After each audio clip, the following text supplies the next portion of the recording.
Olá! O Pauta Aberta de hoje vai falar sobre financiamento coletivo, modelo de negócio que nasceu nos Estados Unidos, criado pelo empresário Michael Sullivan e está ganhando adeptos no Brasil. Conhecido mundialmente como crowdfunding, a plataforma consiste na obtenção de capital para iniciativas de interesse coletivo através da arrecadação de diferentes fontes de financiamento e, como troca, são oferecidas recompensas de acordo com a quantia oferecida.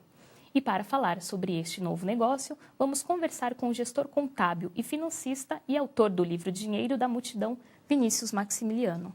Olá, Vinícius, obrigada pela participação. Tudo bem, eu que agradeço, obrigado. A primeira impressão que a gente tem do financiamento coletivo é que ele seja algo fácil. Ele realmente é simples como parece? Olha, o financiamento coletivo em si, ele é simples.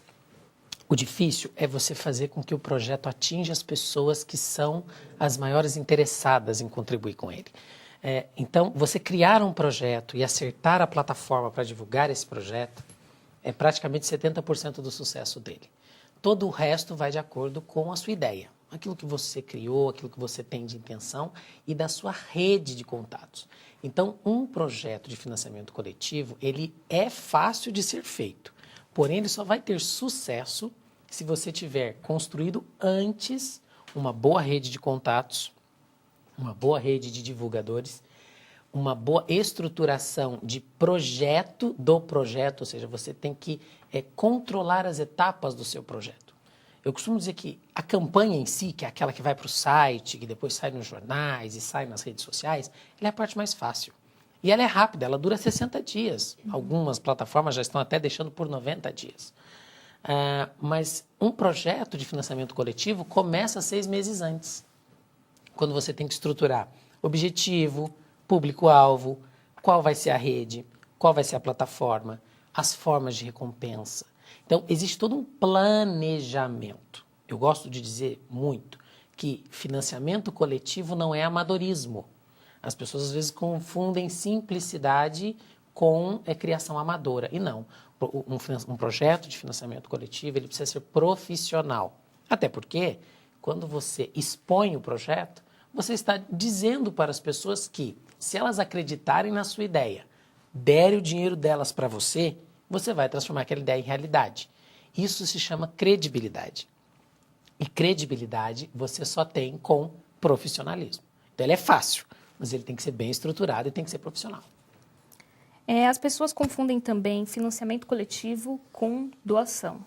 Isso pode perder, você falou em credibilidade, pode fazer com que o financiamento não tenha credibilidade ou não tenha o sucesso esperado? Olha, pode acontecer. Porque o que nós precisamos observar sempre são as formas de financiamento coletivo para cada tipo de projeto. Dependendo do formato do projeto, você tem uma configuração daquela doação. Então, se for um projeto social, um projeto para uma entidade, você realmente está doando um valor. E, geralmente, uma doação não presume uma contrapartida. Ou seja, eu dou porque eu gostei da ideia, eu acredito na iniciativa, eu acredito no resultado, eu acredito no formato, vamos dizer assim, beneficente de um projeto. Então, eu estou doando realmente. Agora, quando você muda um pouco o foco do projeto e você começa a falar, por exemplo, de um lançamento, um pré-lançamento de um produto, você não está doando, você está pré-adquirindo o produto. Talvez com preço menor, talvez com alguns benefícios, com algumas recompensas extras no meio do produto, mas você está fazendo uma pré-aquisição. E uma pré-aquisição não é uma doação. Você tem a expectativa de receber algo em troca por aquele dinheiro que você aplicou naquele projeto. E você tem também os projetos de caráter lucrativo, que no Brasil ainda são pequenos, mas que existem, que são os projetos de financiamento de novas empresas, por exemplo, ou na área imobiliária. Você acredita na ideia, você confia no idealizador do projeto, mas você é um investidor. Você vai investir o seu dinheiro e vai receber em troca o sucesso daquilo, a remuneração, enfim, os juros, o lucro, o que for definido dentro do projeto. Então, quando você enquadra o projeto em cada atividade, é que aí a gente começa a chamar de doação, investimento, na verdade financiamento ou compra antecipada. Ainda assim, esse enquadramento ele é muito importante quando nós depois lá na frente vamos falar das questões fiscais que envolvem os projetos. Se eu estou doando, doação geralmente não presume contrapartida, então eu doei, eu não preciso ter nenhuma preocupação fiscal. Agora, se eu vou investir em uma nova empresa e se eu vou receber ações, cotas, participações, lucros, etc., eu tenho que ter toda uma burocracia fiscal que deve ser preenchida para que eu possa doar esse dinheiro, para que eu possa, investir esse dinheiro. Então, usou-se o senso comum para chamar de doação, mas não necessariamente todos os projetos são uma doação de dinheiro. Depende muito da característica. E nesse caso, quem informa para a Receita? O correto seria o idealizador do projeto, porque é ele que está pedindo o dinheiro, né? Ele que está pedindo essa doação, essa pré-compra, esse investimento. Então, ele é o responsável por informar a Receita se ele recebeu o dinheiro, quanto ele recebeu e de quem ele recebeu. E aí a Receita depois vai fazer todos os seus cruzamentos. O correto é esse, mas geralmente o que acontece? A informação fiscal à Receita Federal no Brasil é uma coisa muito complicada. Ela precisa ser feita. Até porque, vou te dar um exemplo simples disso. Eu peço 100 mil reais para idealizar o projeto dessa mesa. Eu vou desenvolver essa mesa e eu quero 100 mil reais. Eu peço 100 mil reais, eu arrecado 100 mil reais. Só que a partir do momento que eu arrecadei 100 mil reais, eu tenho que pagar as custas do site, porque eu usei a plataforma, que tem uma participação, que é sobre o valor que foi financiado. Além disso, eu tenho que pagar os custos do meio de pagamento que as pessoas utilizaram para transferir o dinheiro para mim. Então, eu também abato. No final, o idealizador do projeto não vai ficar com 100 mil reais. Ele vai ficar com 90, 89, um valor que for deduzido. Só que ele pediu 100 mil reais e ele recebeu 100 mil reais. O resto da estrutura que está em volta dele é custo. Só que isso tem que ser explicado para a Receita. Por quê? Porque o dinheiro que é arrecadado pelos meios de pagamento é arrecadado em nome do site, não é arrecadado em nome do idealizador do projeto. A maior campanha de financiamento coletivo dos Estados Unidos arrecadou cerca de 20 milhões de dólares. O projeto era a fabricação de um relógio tecnológico. Aqui no Brasil, existe algum limite para investimento? Na verdade, como a legislação brasileira ainda não prevê tecnicamente a figura do financiamento coletivo nem do crowdfunding, apesar da existência do Marco Civil da Internet, e do qual eu particularmente defendo que ele já engloba as operações de financiamento coletivo, mas não existe ainda uma legislação que regulamente limites nem valores. Então, se você quiser lançar um projeto de 1 milhão de reais, 2 milhões de reais, 10 milhões de reais, se você arrecadar, desde que você cumpra com a sua função no projeto, não há um limite. E o que acontece quando o investidor não tem o retorno desejado de um projeto? Todo novo sistema, todo novo formato de negócio, principalmente negócios baseados na internet, aumentam muito o risco da insatisfação do consumidor. Por quê? Ele vai até o projeto, ele acredita na ideia, ele doa para aquela ideia ou ele investe naquela ideia e o projeto não acontece. Se você for pensar bem, lembra quando a gente falou agora há pouco de cada tipo de projeto? Se eu estou falando numa doação, eu não tenho muito o que reclamar. Eu doei. Se eu doei para a ideia, eu doei para a iniciativa. Então, eu não espero uma contrapartida. Agora, se eu estou falando do pré-lançamento de um produto, eu estou esperando um produto. E aí eu não tenho esse produto comigo, isso pode caracterizar, sim, um crime contra as relações de consumo. Você fez uma propaganda de algo que você não entregou. E o correto é devolver o dinheiro. E, dependendo do tempo, devidamente atualizado. Mas aí você vai dizer assim, mas vai reclamar para quem? Uhum. A grande questão é essa, porque como não há uma regulamentação clara, orienta-se que busque-se o PROCON da sua cidade. Só que muitas das vezes você doa na sua cidade, mas o projeto está em outro estado, né? Então, essa é a grande questão que envolve os problemas de atividade na internet, quando você tem essa possibilidade de mobilidade de quem está tendo problema com quem arrecadou o dinheiro. E aí você perde um pouco essa referência. No Brasil, existem mais de 27 milhões de empreendedores, de acordo com dados do Sebrae. É possível dizer que este modelo de negócio tende a conquistar empresários? Eu acredito fortemente que sim. O Brasil ainda não percebeu a força do financiamento coletivo. Nós estamos vivendo anos um tanto quanto conturbados, em que a economia está fraca, mas as pessoas não deixaram de acreditar em ideias. O que eu vejo no Brasil hoje é que as pessoas confiam muito pouco nas suas próprias ideias. Então, elas ainda não conseguiram criar projetos que consigam enganjar as outras pessoas ao ponto delas financiarem. E isso se estende a todos os ramos de negócio. Financiamento coletivo, você pode aplicar em qualquer segmento de mercado. Qualquer segmento de mercado. Você tem que ter uma ideia criativa de como desenvolver o projeto e como aplicar o dinheiro. E mais do que isso, ser transparente. Porque quando nós falamos de credibilidade, o primeiro critério para credibilidade é transparência. Um projeto sem transparência, ele pode ser um sucesso na arrecadação, mas ele vai ser um fracasso na prestação de contas. E se ele for um fracasso na prestação de contas, ele nunca mais consegue arrecadar um centavo. O Pauta Aberta está falando de financiamento coletivo com o autor do livro Dinheiro da Multidão, Vinícius Maximiliano. Vamos ao intervalo e voltamos daqui a pouco.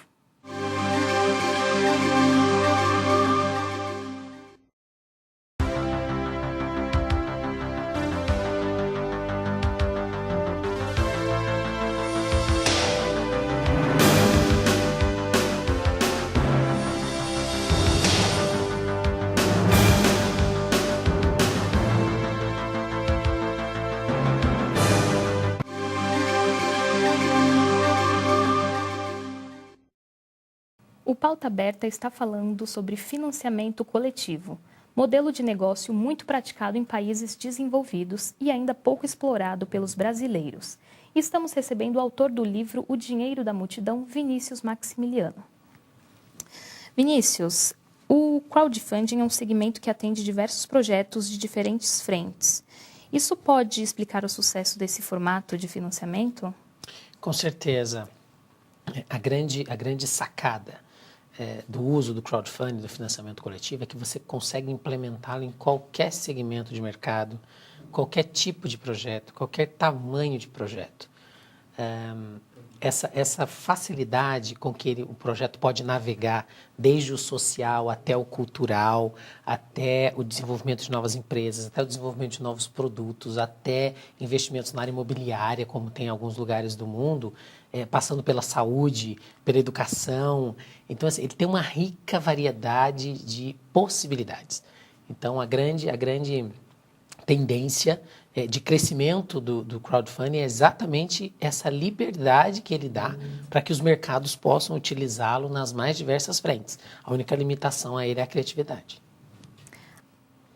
A repórter Larissa Ribeiro vai mostrar alguns destes projetos que exploram nichos de mercado completamente distintos. Pluralidade. Essa é uma palavra que combina bem com o financiamento coletivo, devido à diversidade de projetos que essa ferramenta pode conter. Atualmente, 1.250 sites de crowdfunding estão disponíveis em todo o mundo, sendo que 24 deles estão no Brasil. Este mercado, somente em 2014, movimentou cerca de 16 bilhões de dólares, um crescimento de 167% em relação ao ano anterior. Os dados foram divulgados pela empresa Crowdfunding Industry Report. A estimativa é que em 2015 esses números dobrem. No Brasil, existem cerca de 27 milhões de empreendedores. Um deles é Felipe Coelho, que apostou no financiamento coletivo como modelo de negócio para cervejas artesanais. A ideia surgiu da necessidade de conseguir colocar a cerveja caseira que fazíamos no apartamento do meu sócio para o mercado, porque já existia um público de amigos que tomavam a cerveja, que nós dávamos a cerveja e queriam comprar. Além disso, muitas pessoas do mercado tomavam e também queriam, donos de bares e tudo mais. Mas como não podia ser comercializada, nós buscamos a plataforma para poder terceirizar essa produção com todas as autorizações do Ministério da Agricultura, da Anvisa e tudo mais, dentro da legalidade, para ter uma cerveja que pudesse ser comercializada. Outro projeto de sucesso é o Opina, plataforma de conteúdo baseada na polêmica e para discussões sobre diversos assuntos. A ideia é divulgar vídeos que abordam diferentes pontos de vista sobre determinado tema. O publicitário Rogério Zé explica um pouco sobre o porquê de utilizar o financiamento coletivo. Mostrar os passos, encontrar nessa nossa comunicação gente que a gente nem imagina que seja aderente a esse outro tipo de olhar. Então ele assumiu essas duas importâncias para a gente, não só o dinheiro, mas também estabelecer a rede. O Sebrae, Serviço de Apoio às Micro e Pequenas Empresas, oferece consultorias para o empreendedor que deseja atuar no ramo do financiamento coletivo. É o que explica o gerente de acesso a mercados e serviços financeiros, Gustavo Marques. O Sebrae tem apoiado essas iniciativas diferentes de financiamento, no sentido de incentivar e mostrar para o pequeno empresário que elas existem. Na visão do Sebrae, quanto mais opções tiverem de fontes de financiamento para o pequeno empresário, melhor vai ser, né? Então, a concorrência e a livre escolha do pequeno empresário, para nós, é sempre favorável. A gente trabalha nessa direção, inclusive. Nós vamos ajudá-lo a pesquisar as plataformas que existem, né? E dar uma orientação no sentido de como ele estruturar o projeto para que ele possa submeter à plataforma. Nós não temos, e o Sebrae não faz isso para nenhuma forma de financiamento, que é escrever o projeto para o empreendedor. Nós sempre vamos orientá-lo a escrever. Com o advento da internet, conseguir uma vaquinha para fazer aquele projeto incrível dar certo ficou ainda mais fácil. As plataformas de financiamento coletivo englobam campanhas como projetos sociais, venda de produtos, entretenimento, comunicação, entre outros. E agora, com essas plataformas, o idealizador de um projeto fica apenas um clique de distância do seu investidor.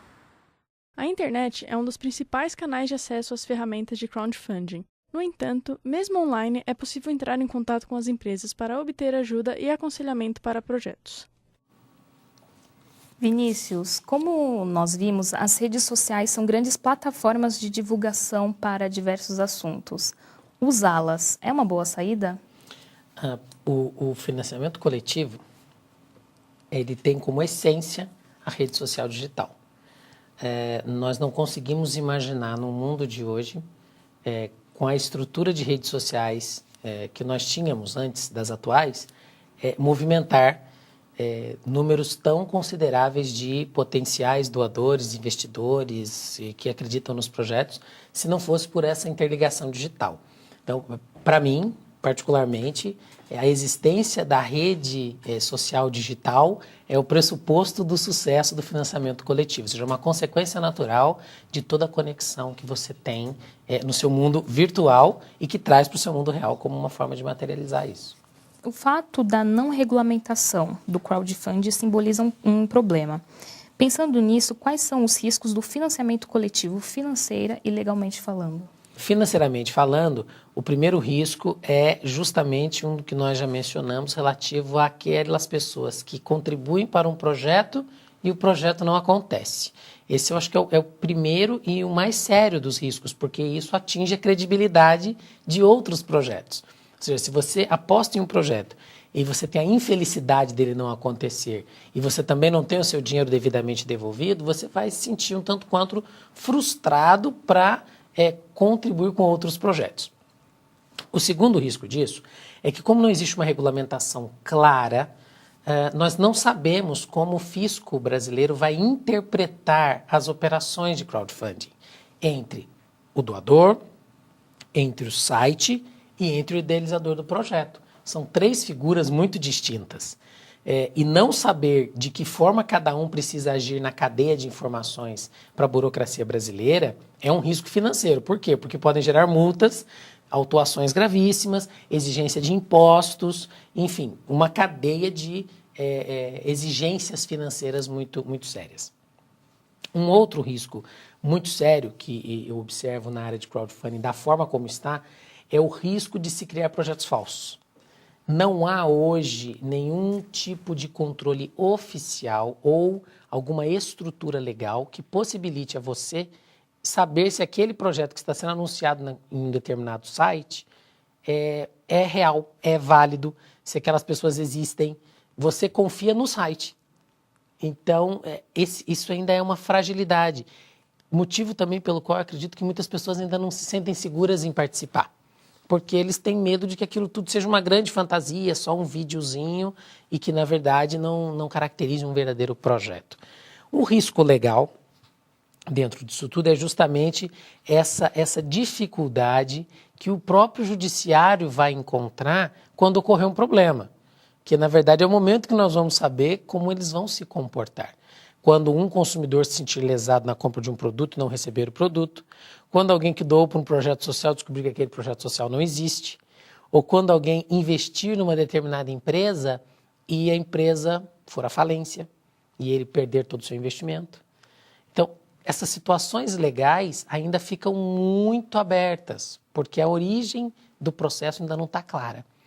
O maior risco que eu vejo hoje, que é importante a gente assinalar, é a possibilidade de se usar o crowdfunding para lavagem de dinheiro. Tem que se tomar muito cuidado com isso, até porque, como o caminho que sai do dinheiro do doador para o site e depois para o idealizador do projeto, como esse caminho ainda não está claro, hoje, infelizmente, nós temos a possibilidade concreta de não saber de onde saiu o dinheiro e não saber para onde ele vai. Você é autor do livro O Dinheiro da Multidão, Oportunidade versus Burocracia, no financiamento coletivo nacional. Por que você começou a pesquisar sobre esse assunto? Bom, na verdade, eu comecei investindo em alguns projetos. E aí, quando eu comecei a investir em alguns projetos, a minha curiosidade foi: como será que eles estão informando esse dinheiro que eu estou doando ao projeto? Eu comecei doando para um projeto social, foi um projeto no Rio de Janeiro, que foi um projeto ligado à área social e que era encarregado de fazer toda a repaginação de algumas carroças de catadores de recicláveis. E o projeto era fantástico. Eu fiquei apaixonado pela ideia e aí doei. E aí, só que com aquela doação eu comecei a acompanhar o projeto, os resultados, os retornos, a prestação de contas. E aí comecei a me interessar, a buscar, dentro da legislação contábil e dentro da legislação civil que nós temos no Brasil, com o lançamento do Marco Civil da Internet, tentar entender se nós já tínhamos essa liberdade para trabalhar com crowdfunding como ele já era mundo afora, bem mais amadurecido do que no Brasil, e já movimenta milhões e milhões de dólares com muita facilidade, inclusive tendo vários países com muitas regulamentações próprias. Mas foi exatamente aí que eu comecei a me interessar e percebi que existia uma lacuna com relação a material didático, coisa que a gente pudesse estudar para entender desde o começo o que é o crowdfunding, como é que a operação acontece, como é que isso afeta o empreendedor, como é que isso afeta o idealizador do projeto e como que isso afeta o dinheiro arrecadado pelos projetos. Como você pesquisou sobre o financiamento coletivo, qual seria a maior dica que você pode dar para quem está começando? Planejamento. Sem dúvida nenhuma, planejamento. Nós temos um hábito cultural, ou melhor, nós não temos o hábito cultural de planejar. Nós precisamos planejar muito para lançar um projeto de crowdfunding. Planejar olhando os enfoques burocráticos, os enfoques legais, validar o meu desenho de campanha antes de lançar a campanha, procurar pessoas que possam me ajudar profissionalmente na produção do texto, no vídeo, nas recompensas, formação de custos. O custo é muito importante numa campanha de crowdfunding, porque as recompensas que você vai entregar, elas precisam ser enviadas para as pessoas. Isso tem o custo dos correios, tem o custo de frete, tem o custo da transportadora, ou tem o custo de você entregar na porta da pessoa. E muitas vezes o idealizador negligencia esse custo. Então ele vai lá, ele idealiza um projeto de 50 mil reais, só que aí nos 50 mil ele tem que descontar a participação do site, ele tem que descontar a participação dos meios de pagamento, ele tem que descontar as recompensas que ele vai comprar. E aí, quando ele vê, o dinheiro que vai sobrar não vai ser suficiente para ele concluir o projeto. Então, ele realmente precisa planejar, rabiscar bastante. Como eu disse, todo projeto de crowdfunding começa pelo menos 6 meses antes. A campanha no site, ela é rápida. Ela é a menor parcela do seu projeto. O seu projeto tem que começar 6 meses antes para você ter uma campanha de sucesso e aí sim aquilo tomar uma projeção local, nacional, enfim, dependendo do seu objetivo. Entendi. O Pauta Aberta de hoje falou sobre financiamento coletivo e recebeu o autor do livro Dinheiro da Multidão. Muito obrigada, Vinícius, pela participação, pela oportunidade. Obrigado pelo convite. O Pauta Aberta fica por aqui e até a próxima.